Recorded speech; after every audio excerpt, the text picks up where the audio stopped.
Hello everyone, स्वागत है आप सभी का अपने फेवरेट चैनल निष्कर्ष मैथ्स एंड साइंस पर।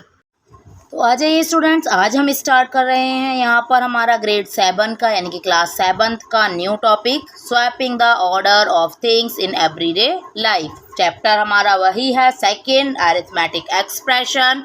लास्ट वीडियो में हमने पढ़ा था कि कैसे स्वैपिंग करते हैं, स्वैपिंग एंड ग्रुपिंग पढ़ा था। और जो हमने पढ़ा भी था कि कम्यूटेटिव प्रॉपर्टी जो है एडिशन की, उसका नेम चेंज करके swapping terms does not change the sum कर दिया। और जो हमारा था एसोसिएटिव प्रॉपर्टी ऑफ एडिशन, उसका नेम चेंज करके यहाँ पर grouping does not change the sum. ये दोनों नेम चेंज करके ये प्रॉपर्टी हमारी चेंज कर दी, मतलब प्रॉपर्टी को चेंज नहीं किया, मीन्स उनके नेम चेंज कर दिए। अब हम यहाँ पर पढ़ेंगे swapping the order of things, यानी कि चीज़ों के ऑर्डर को चेंज करना, स्वैप करना इन एवरीडे लाइफ। हम डेली की लाइफ में कैसे हम चेंज कर सकते हैं, तो चलिए देखते हैं कि कैसे हम चेंज कर सकते हैं। Mansa is going outside to play. Mansa जो है वो बाहर जाती है खेलने के लिए। हर मदर सेज, तो उसकी मदर कहती है wear your hat and shoes, तो अपना हैट और शूज पहन लो। Which one should she wear first, तो कौन सी चीज़ उसको पहले पहननी चाहिए। She can wear her hat first then her shoes, तो पहले वो क्या करेगी, अपना हैट पहनेगी और उसके बाद वो अपने शूज पहनेगी। और she can wear her shoes first, या फिर वो पहले अपने शूज पहनेगी और उसके बाद अपना हैट पहनेगी। Mansa will look exactly the same in both cases. अच्छा, दोनों ही केसेस में चाहे वो पहले अपने हैट को पहन ले या पहले वो अपने शूज को पहन ले, उसको दोनों चीज़ें पहननी है और दोनों ही चीज़ें पहनने के बाद वो सेम ही लगेगी। Imagine a different situation. अभी दूसरी एक और सिचुएशन देखते हैं। मनसाज मदर सेज, मनसा की मदर ने कहा wear your socks and shoes, के अपने सॉक्स एंड शूज पहन लो। नाउ द ऑर्डर मैटर्स, तो लेकिन अब क्या हुआ, अब ये जो ऑर्डर है वो मैटर करेगा। She should wear socks and then shoes, तो अब उसको क्या पहनना पड़ेगा, पहले उसको सॉक्स पहनने पड़ेंगे तभी वो शूज पहन सकती है। If she wear shoes and then socks, Mansa will feel very uncomfortable and look very different. तो अगर वो उल्टा कर लेगी, यानी कि पहले अगर शूज को पहन लेगी उसके बाद सॉक्स पहनेगी, तो क्या होगा, उसको अनकम्फर्टेबल फील होगा, मतलब उसको अच्छा फील नहीं होगा और वो बहुत ज़्यादा अलग लगेगी, है ना, दोनों कंडीशन में वो अलग लगेगी। More expression and there some terms, और देखिए और भी कुछ एक्सप्रेशन देखेंगे और उनके हम टर्म्स को देखेंगे। एग्जाम्पल 7, यहाँ पर नेक्स्ट एग्जाम्पल है। Amu, Charan, Madhu and John went to a hotel and order 4 dosas. Amu, Charan और मधु एंड जॉन, चारों जो लोग हैं वो एक होटल जाते हैं और 4 डोसा यहाँ वहाँ पर 4 डोसा को ऑर्डर करते हैं। Each dosa cost ₹23। हर डोसे की जो कॉस्ट है वो 23 है। And they wish to thank the waiter by tipping ₹5, और वे वेटर को ₹5 की टिप भी देते हैं। Right the expression describing the total cost, तो इसके लिए हम एक्सप्रेशन कैसे लिखेंगे टोटल कॉस्ट के लिए। कॉस्ट ऑफ 4 डोसाज, 4 डोसा की कॉस्ट हम कैसे निकालेंगे, 4 डोसा हैं और 1 डोसा आता है हमारा ₹23 का, देन हम मल्टीप्लाई करेंगे। Can the total amount with tip we return as 4 × 23 + 5, क्या टोटल अमाउंट को हम इस तरीके से लिख सकते हैं, yes. Evaluating it we get, तो देखिए पहले हम 23 की मल्टीप्लाई करेंगे, देन हम 5 को ऐड करेंगे। अब देखो ये 2 टर्म बन गए हमारे, 2 टर्म में चेंज हो गया। 4 × 23 किया 92 आ गया, प्लस 5 तो ये हो गया हमारा 97। तो ये हमारा जो था एक्सप्रेशन वो बिल्कुल करेक्ट था। अब नेक्स्ट आ जाते हैं। If the total number of friends goes up to 7, यानी कि टोटल नंबर ऑफ फ्रेंड्स हैं वहाँ पर 7 से ज़्यादा हो जाएं, यानी कि 7 तक हो जाएं, 7 से ज़्यादा नहीं, मोर देन नहीं है, अप टू 7 है, तो यानी कि 7 तक हो जाएं। And the tip remains the same, और जो टिप है वो सेम रहे। How much will they have to pay. Write an expression for this situation and identify its terms, तो इनके टर्म्स को भी आइडेंटिफाई करना है हमें, और हमें जो टिप है वो सेम रखनी है, लेकिन सिर्फ जो नंबर ऑफ पीपल थे, नंबर ऑफ फ्रेंड्स थे, वो यहाँ 4 की जगह अभी क्या हो गए, 7 हो गए हैं। तो हम उसके लिए एक्सप्रेशन कैसे लिखेंगे, तो लिख के देख लेते हैं हम कि कैसे लिखेंगे। तो देखिए बच्चे, जो फ्रेंड्स थे हमारे कितने थे 7, और 1 डोसा कितने का था हमारा 23 का था, और प्लस 5 रुपीज़ की टिप थी। अब जो टर्म्स हैं उनको हम अलग अलग करेंगे, तो कैसे हो जाएगा? टर्म्स को अलग अलग करेंगे, एक टर्म ये हो गया और दूसरा ये हो गया। दोनों को हम सेपरेट किससे करते हैं? देखो, प्लस वाले साइन से सेपरेट करते हैं ना, हमने कल सीखा था, लास्ट वाली वीडियो में हमने सीखा था। अब देखो 7 की मल्टीप्लाई करेंगे हम पहले 23 से, देन हम 5 ऐड करेंगे। तो 7 की मल्टीप्लाई कर लेते हैं पहले। 7 3 जा 21 एंड 7 2 जा 14 एंड 2 16, यानी कि 161। प्लस करना है हमें 5 और प्लस कर देंगे तो ये हो जाएगा हमारा 166। तो 166 अभी रुपीज़ हमारा टोटल अमाउंट हो जाएगा, जो सारे लोगों को मिलके वहाँ पर देना था। सारे लोगों ने मिलके पे किया या किसी वन फ्रेंड ने पे किया, वो हमें यहाँ पर नहीं दिया है। बट अभी जो बिल बनेगा हमारा, वो हमारा बिल बनेगा हमारा टोटल इतना, क्योंकि 5 रुपीज़ उन्होंने क्या किया था, जो टिप थी वो वेटर को दे दी थी। नेक्स्ट एग्जाम्पल पर आ जाते हैं। Children in a class are playing fire in the mountain, run run run. तो चिल्ड्रन जो हैं एक क्लास के, वो खेल रहे हैं फायर इन द माउंटेन, यानी कि माउंटेन में आग लगी है, भागो भागो भागो। Whenever the teacher calls out a number, students are supposed to arrange themselves in group of that number। यानी कि जब तक टीचर ने कोई नंबर सोचा हो तो कॉल आउट द नंबर, एक नंबर बुलाया, इतने में ही क्या हुआ, स्टूडेंट्स ने अरेंज कर लिया अपने आप को कुछ ग्रुप्स में। उतने एक नंबर जो बोला, उसी नंबर में सारे बच्चों ने अपने आप को ग्रुप्स में अरेंज कर लिया। जैसे टीचर ने मान लिया बोला 8 बोला, तो 8 बच्चों के ग्रुप में आ गया। अब यहाँ पर देखो कितने बच्चों का वन ग्रुप है, 1 2 3 4 5 बच्चों का एक ग्रुप है, यानी कि टीचर ने क्या नंबर बोला होगा, 5 नंबर बोला होगा। तो सारे बच्चों ने 5 में अपने आप को ग्रुप में डिवाइड कर लिया। लेकिन ये 3 जो बच्चे हैं वो अभी भी बच गए, ग्रुप्स में डिवाइड नहीं हो पाए, ये बच्चे रह गए बाहर ग्रुप से, इनका 3 का ही ग्रुप बन पाया। Whoever is not part of the announced group size is out. तो जो उसका पार्ट नहीं हो पाए ग्रुप का, उनको बाहर कर दिया, यानी कि ये बच्चे तीनों बाहर आ गए। Ruby wanted to rest and sat on one side. तो रूबी जो है वो रेस्ट करना चाहती है और एक साइड बैठना चाहती है। The other 33 students were playing the game in the class. तो 33 स्टूडेंट्स क्लास में खेल रहे थे। The teacher called out 5। तो टीचर ने क्या बोला था, 5 बोला था। Once children settled, Ruby wrote 6 + 5 6 × 5 + 3। तो रूबी ने क्या लिखा, जैसे ही टीचर ने बोला, तो 6 × 5 = 30 ऐसे हो गया ना, 6 × 5 = 30 + 3 33। इस तरीके से उसने वो एक्सप्रेशन में चेंज कर दिया। Think and discuss why she wrote this. तो अभी हमें सोचना है कि उसने ऐसा क्यों लिखा, क्योंकि बच्चे जो थे वो टोटल वो 33 थे, इसलिए उसने 5 का ग्रुप था। तो 5 6 जा हमारा होता है 30 और 3 रिमेनिंग हो गए, तो 3 को इस तरीके से लिख दिया उसने। तो ये 2 टर्म्स में डिवाइड हो गए। For each of the class below right the expression and identify it's term. If the teacher had called out 4, Ruby would write. अगर टीचर ने 4 बोला होता तो रूबी क्या लिखती, पहले 4 से मल्टीप्लाई करके देखती, पहले 4 से 33 को डिवाइड करके देखोगे। तो 4 8 जा हमारा क्या होता है 32, 4 8 जा 32।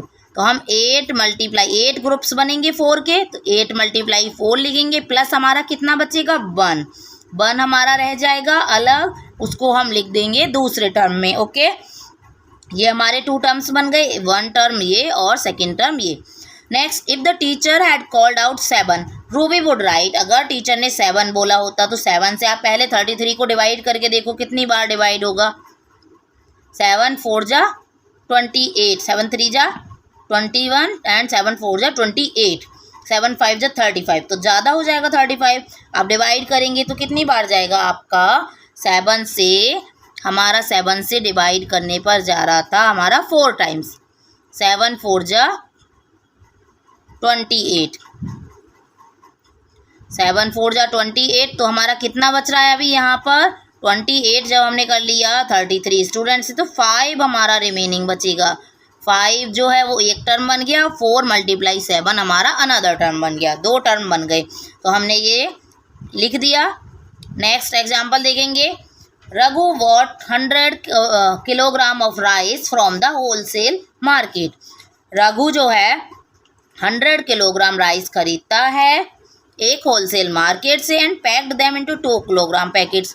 तो और क्या करता है फिर वो छोटे पैकेट यानी कि बड़ा एक बोरा लाता है और उसको फिर वो क्या करता है वो छोटे छोटे पैकेट में कन्वर्ट कर देता है 2 किलोग्राम का हर पैकेट को। ही ऑलरेडी हैड 4 2 kg पैकेट्स, यानी कि उसके पास पहले से 4 पैकेट थे 2 किलोग्राम के। Right an expression for the number of 2 kilogram packets of rice he has now and identify the terms. और अभी उसको आइडेंटिफाई भी करेंगे हम टर्म्स को, और पहले हम एक एक्सप्रेशन लिखेंगे। तो क्या एक्सप्रेशन लिखा जाएगा, टोटल 100 थे, 100 को 2 से डिवाइड कर लिया पहले, और डिवाइड करने पर क्या बना, देखो ये हमारा इस तरीके से हमने ये कर लिया।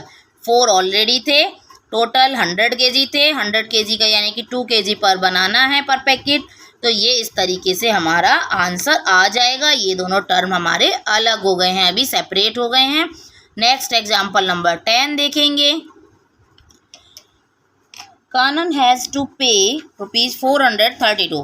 कानन को कितने रुपीज़ पे करने थे, 432 पे करने थे एक शॉपकीपर को, using coins of ₹1 and ₹5 and notes of ₹10, 20, 50 and 100। अभी कानन के पास क्या था, सिर्फ 2 ही तरह के कॉइन थे, ₹1 के और ₹5 के, और बाकी के नोट्स थे 10, 20, 50 एंड 100 वाले नोट्स थे इसके पास। How can he do it, तो वो कैसे करेगी इसको। तो देखिए मोर देन वन पॉसिबिलिटी, इसके बहुत सारे एग्जाम्पल्स मतलब हम एक्सप्रेशंस लिख सकते हैं इस एग्जाम्पल के, कई सारे लिख सकते हैं। जैसे पहले 400 रुपीज़ के नोट लगा लिए, फिर 120 का लगा लिया और 110 का, ये कितना हो गया देखो 400, 420 एंड 430, अब 432 हो गए ये। ओके, इस तरीके से 2 ले लिए कॉइन, ₹1 के, 1 ले लिया 10 का, 1 ले लिया 20 का, 4 ले लिए 100 के। इस तरीके से उसने अरेंज कर लिया। और दूसरा अगर हम देखें तो दूसरे में जैसे वो 50 रुपीज़ के भी 8 नोट्स ले सकती थी। इस तरीके से हम बहुत सारे लिख सकते हैं। 10 जो रुपीज़ के नोट्स थे उनको 1 टाइम ले सकती थी, 5 रुपीज़ के कॉइन को 4 टाइम्स ले सकती थी, यानी कि 4 कॉइन्स ले सकती थी, और जो 1 रुपीज़ के कॉइन थे उनको 2 ले सकती थी। तो देखिए यहाँ पर ये वाला जो रहेगा आपका वो सेम रहेगा, क्योंकि 2 रुपीज़ का आपका ऐसे नहीं हिसाब बन पाएगा। नेक्स्ट है हमारा identify the terms in the 2 expressions above. तो देखो टर्म्स को कैसे आइडेंटिफाई करेंगे हम, 1 टर्म 2 टर्म प्लस साइन से अलग अलग करते हैं ना, 3 टर्म एंड 4 टर्म। यहाँ कितने टर्म बने 4, और यहाँ भी 1 2 3 एंड 4। देखो प्लस साइन से हम टर्म्स को वेरीफाई कर लेते हैं ना कि हमारे ये टर्म्स हैं, तो ये हमारे टर्म्स बन गए, हमें पता भी चल गया। Can you think of some more ways of giving ₹432 of someone. क्या आप इसके कोई और भी तरीके देख सकते हो, देख सकते हैं हम और भी तरीक़ों से दे सकते हैं किसी को देने हैं तो देखिए जैसे हमने 2 ले लिए नोट्स 100 रुपीज़ के, प्लस 4 नोट हमने ले लिए 50 रुपीज़ के, और 1 हमने नोट ले लिया 20 रुपीज़ का, और 1 नोट लिया हमने 10 रुपीज़ का, और 2 हमने कॉइन ले लिए 1 रुपीज़ के। ओके, 2 हमने कॉइन 1 रुपीज़ के ले लिए, तो इससे भी हमारा देखो 200 ये हो गए एंड 200 ये हो गए, 200 एंड 200 400 हो गए। यहाँ हमारा जो सम आएगा वो 432 ही आएगा। 400, 420, 430 एंड 432। इस तरीके से हम और भी बना सकते हैं। जैसे मान लीजिए यहाँ पर हमने 3 नोट्स ले लिए 100 के, प्लस तो यहाँ पर क्या होगा, अभी 2 ही नोट हमें लेने पड़ेंगे 50 के, फिर या फिर हम 3 नोट्स हम 10 के भी ले सकते हैं 3, और ये हमने ले लिया 2 कॉइन 1 रुपीज़ वाले। ओके, इस तरीके से भी हम लिख सकते हैं। तो यहाँ पर देखो टर्म्स भी हम सेपरेट करेंगे, ये 1 टर्म 2 टर्म 3 एंड 4 और यहाँ पर 5 टर्म बने आपके। यहाँ पर 1 2 3 एंड 4 टर्म बने। नेक्स्ट देखते हैं example 11। Here are 2 pictures, which of these 2 arranges.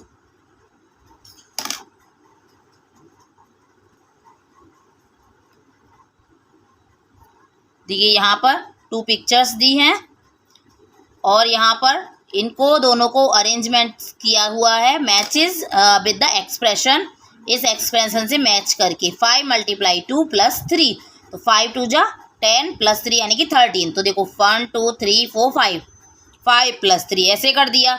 अब यहाँ पर 1 2 3 4 5, 5 5 ये 5 2 जा हो गया और +3 ये डिफरेंट हो रहा है, ये वाली पिक्चर इसको मैच नहीं कर रही है। 5 2 जा 10 हो गया +3 ये वाली जो पिक्चर है हमारी, ये वाली पिक्चर इसको मैच नहीं कर रही परफेक्टली, ये वाली पिक्चर के लिए ठीक है ये expression. Let us write this expression as a sum of terms. अब एक एक्सप्रेशन लिखते हैं, इसी को टर्म बनाने में देखिए तो कितना बन रहा है हमारा, 5 2 जा 10 + 3 13 बन गया। टर्म्स को अलग किया पहले इन्होंने, फिर सॉल्व कर लिया, इसी तरह से हम सॉल्व कर सकते हैं। नेक्स्ट है हमारा what is the expression for the arrangement in the right making use of the number of yellow and blue squares. तो क्या एक्सप्रेशन हम अरेंजमेंट में कर सकते हैं, किसके लिए, जो आपके येलो और ब्लू स्क्वायर दिए थे राइट साइड में, उस वाले स्क्वायर्स के लिए हम कैसे लिख सकते थे। तो देखिए हम ये 2 जो है वो ब्रैकेट में लगा सकते थे, इसको 5 + 3 को और 2 को हम बाहर कर सकते थे। तो इस तरीके से हम यहाँ पर ब्रैकेट यूज, क्योंकि दोनों के ही साथ हम 2 की मल्टीप्लाई, दोनों का डबल हो रहा है, 5 के भी डबल हो रहे थे और 3 के भी डबल, तो 5 + 3 लिख सकते हैं और डबल कर सकते हैं। या फिर हम इसको ऐसे भी कह सकते हैं कि 5 + 3 + 5 + 3, या ऐसे देखो 5 × 2 + 3 × 2, इस तरीके से भी हम इसको लिख सकते थे। तो ये जो था हमारा डिस्ट्रीब्यूटिव लॉ था लास्ट ईयर आपका, अब तक डिस्ट्रीब्यूटिव लॉ से आता था, यहाँ पर इसका नेम चेंज कर दिया है और एक न्यू नेम आया है। तो वो नया नेम पता करने के लिए बने रहिए लगातार चैनल पर। और अगर अभी तक आपने सब्सक्राइब नहीं किया है तो सब्सक्राइब ज़रूर कीजिए और लाइक ज़रूर कीजिए, शेयर कीजिए अपने फ्रेंड्स के साथ अगर आपको वीडियो अच्छी लगती है तो। और कमेंट बॉक्स में मुझे बताइए अगर आपकी कोई क्वेरी है तो मैं उसको भी रिजॉल्व करने की पूरी कोशिश करूँगी कमेंट बॉक्स में, और अगर नहीं हो पाती तो मैं सेपरेट वीडियो भी बनाने की कोशिश करूँगी। Thank you for watching, bye bye.